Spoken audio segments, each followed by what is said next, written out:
Hi, my name is John. Welcome to the new Power Doctor channel, helping you make sense of portable consumer power sources to meet your on-the-go, off-grid, and emergency power needs. Today, I'm in my attic to present 5 tips for powering a furnace in an emergency. Last year, our power went out during the big snowstorm that hit Texas 1 year ago on February 2021. We were without power for almost a week, and one of our primary concerns was making sure we stayed warm inside our home. Heat is so critical during times like this, not only to keep you warm and your pets warm, but also to prevent pipes from bursting or breaking within your house. My purpose today is to give you the knowledge and tools you can use in this type of crisis. Knowing how to run your furnace during an emergency can make all the difference. Today, I'm going to share with you a couple of tips and tricks to power your blower fan on a central forced air furnace. If you have an electric-only furnace, these suggestions will not work. These tips will only work with natural gas or propane furnaces. In addition, if your furnace does not connect to a wall plug, like this one here, you will need an electrician to install a plug or a point-of-use transfer switch for you in order to use these tips. Most people think you can plug your furnace right into your generator and it will turn on, no problem. This isn't always the case. There are a couple of more factors to consider to ensure your safety and the safety of your furnace. These 5 tips will help power any large electric motor, like your furnace blower motor, using portable power sources such as a gas power generator or a portable battery powered station. I recently bought this Ecoflow Delta 1300 portable power station. These type of portable battery powered sources are exploding in popularity. There is a list of recommended portable power stations in the description. Future videos will explain topics such as how each type of portable battery power station works and selecting the right one. Gas powered generators and portable battery powered stations have pros and cons. I have portable battery powered stations and a gas powered generator. The portable battery powered stations are useful for short-term power outages. The gas powered generator can power large devices for an extended period of time and also recharge portable battery powered stations during extended outages. This type of hybrid approach benefits from the pros of both devices. This will be discussed in future videos. Regardless of whether you are using a gas-powered generator or a portable battery power station, it is best to use a power source with a pure sine wave inverter to protect your furnace or sensitive electrical devices. A power source with a pure sine wave inverter has less electrical noise and distortion than other types of power sources, which will protect sensitive electrical and electronic devices. Power sources with a modified sine wave inverter or gas-powered generator that does not have an inverter create electrical noise and distortion, which can damage sensitive electrical and electronic devices. Tip 1. Test your furnace. More than once I have not been able to power a device with a large electric motor because the power source has overloaded. This is likely due to what is called locked rotor amperage. Locked rotor amperage refers to the high current that the motor draws when the motor is started. Fortunately for me, this furnace has been run recently and will not have this issue. When you plug in your furnace and turn it on, it immediately spikes in wattage use in order to get started. It can require 5 or 6 times the running load wattage, which can initially overload the power source. You need to make sure that your power source can handle that initial load. Tip number 2, check the power usage.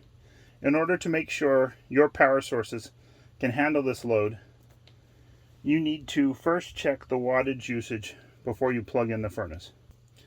A watt meter, such as a kilowatt, can be helpful to test the wattage usage, which is measured in watts. Ideally, your device should be less than half of your power source's running wattage. If you are powering a fan motor on a furnace, the wattage will be around 500 to 700 watts. Tip number 3. Shortest possible extension cord with large gauge wire. One of the benefits of a portable battery-powered station is that unlike a gas-powered generator, you can place the portable battery-powered station near the device being powered, such as in this case next to the furnace. Not all extension cords are created equal. If you do need to use an extension cord, use one that has a large enough wire, at least 12 gauge or smaller, to safely handle the wattage. Using the correct gauge wire will make sure the voltage does not drop at the end of the extension cord. The smaller the gauge, the more consistent voltage throughout the whole length of the extension cord. If the voltage drops at the end of the cord, it will prevent your device from turning on. So make sure your cord is at least 12 gauge or smaller. Tip number 4, disconnect other loads. Try disconnecting other loads connected to your power source, especially larger loads.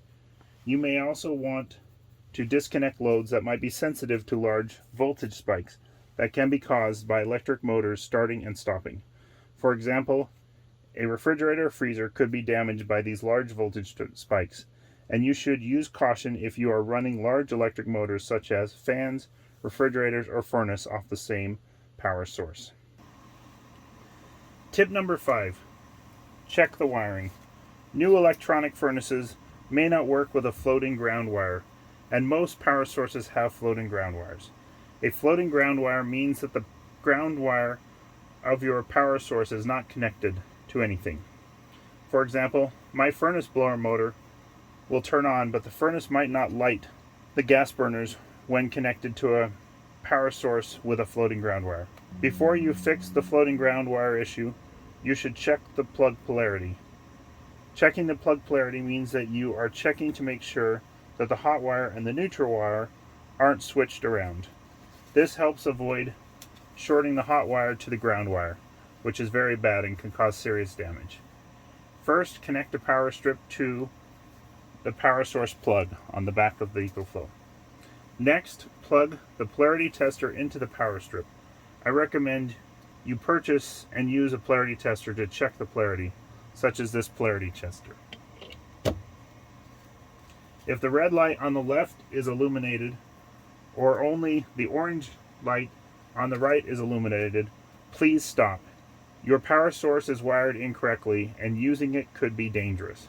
If both orange lights are lit, the ground wire is not floating and your power source will be able to power the device. If only the orange light in the center is lit, such as is the case here, which is very common with portable power sources, the ground wire is floating and you need to fix it in order to power your furnace. To fix this, you need to purchase a neutral ground wire bonding plug. I don't recommend you try to make one. These can be found in the links in the description of the video. Once you plug the neutral ground wire bonding plug into the power strip,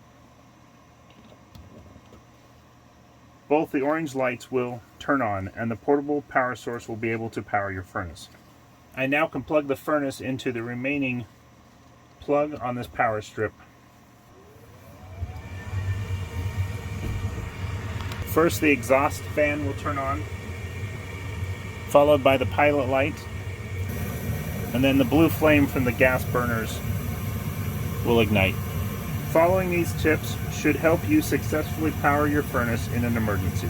A bonus tip: to protect your portable battery power source, make sure it stays above freezing. Placing your battery power source in a space heated by the furnace to avoid damaging the lithium batteries or having your battery power source shut down. If you are using a gas powered generator, keep it at least 25 feet from your house and never use it on a porch or in a garage. Let me know if you have any questions in the comment section and continue to follow my channel for more tips and tricks.